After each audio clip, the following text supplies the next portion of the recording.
Multi-millionaire, former Utah senator and former Massachusetts governor Mitt Romney is sounding more like a progressive from the Northeast, joining the tax the rich fray, offering himself up as tribute with this New York Times op-ed, "Tax the rich like me." Here's some of what he said. Quote, "Typically, Democrats insist on higher taxes and Republicans insist on lower spending. But given the magnitude of our national debt as well as the proximity of the cliff, both are necessary."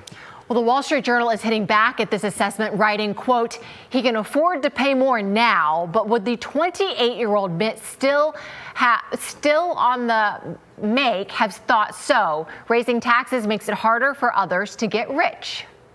Here to react is former Acting Council of Economic Advisors Chair Tom Philipson. Tom, great to see you. I know you have a lot to say, but I just want to throw out a couple of numbers for those who didn't remember. 72% of all of our income tax comes from the top 10%. The bottom 50% pay 3%. So we're already soaking the rich. And the more you soak them, the more they can afford to get into tax dodges that the lower folks, the folks in the middle, can't afford to pay. And so it ends up, it sounds good, it makes the rich feel better, people like Mitt Romney who say things like this, but in the end, it doesn't work. Yeah, I mean, Romney is joining politicians, obviously, on the left, but even economist Thomas Piketty in France is leading the charge on, we need to tax the rich more, essentially.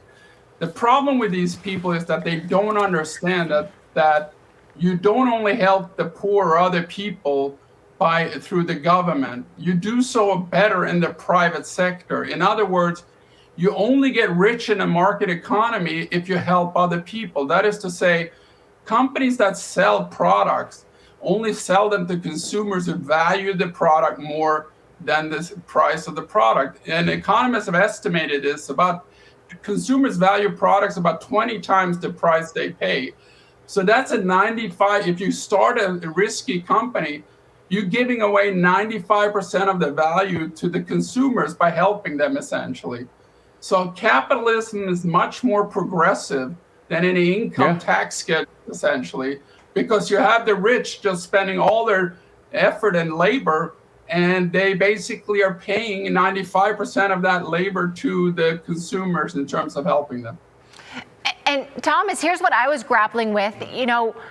Why did Mitt Romney write this right now? This is so out of lockstep with what the Trump administration is trying to deliver to the American people. And that's why. Yeah, maybe I just answered my own question, but I wanted to know if you had any thoughts about this. Why would he write this right now? Who does he think the audience is? He doesn't seem far enough left to really appeal to the progressives. I mean, who is the audience for this? No, I think it's a misunderstanding fundamentally that the problem is lower taxes as opposed to lower spending. We have an enormous debt already, obviously, as more than the GDP. But we also have a ton of unfunded liabilities in Social Security and Medicare, which are the two biggest programs, essentially. That sooner or later has to be means tested. So solving the debt problem is not taxing people more. It's making these entitlement programs much more focused on helping people that are in need of them. There's no reason why Romney should be on Social Security or Medicare, essentially. Or anyone earning more than the average income, essentially. I think that the fundamental problem is that they think taxes are needed when the spending cuts are needed. By the way, if you had a flat tax of 20% on everybody, and you have one deduction, no deductions except for one, you have a personal deduction for the first $50,000 that you earn, you would probably get about the same amount of money as we have now, and you'd have a much fairer system and one that you could put on a postcard, right? Yeah, no, I mean, that's also problem with the tax code is so distortionary because we have all these loopholes and differential taxation across different activities. So we have, major issues with people trying to avoid taxes and engaging in activities they otherwise not engage in, essentially. And that's That's the thing with the flat tax. It gets rid of that problem. Now, Yep. if you make it a consumption tax, even better, and not hurt people when they work harder. Thomas, it is the week of Christmas, so I got to ask you about Christmas trees. Made in America trees are winning this Christmas. Growers are saying that President Trump's tariffs on imported fake trees are driving shoppers back to the farm lot. By the way, the average price of a real tree, one like I bought, comes in between $150 and $200. An artificial one could set you back about $500. What do you make of all this, Tom? Well, people buy artificial. I think the vast majority, 80% of the market, buy artificial because you can keep it more than 3 years, which makes up the extra price relative to the real one, essentially.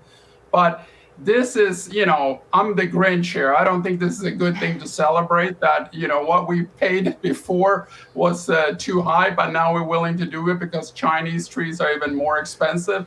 So China is about 85% of our Christmas imports, essentially. And they are obviously the ones with the highest tariffs. So it's not going to only be trees. It's going to be a lot of other things where it says made in USA rather than China under the Christmas tree.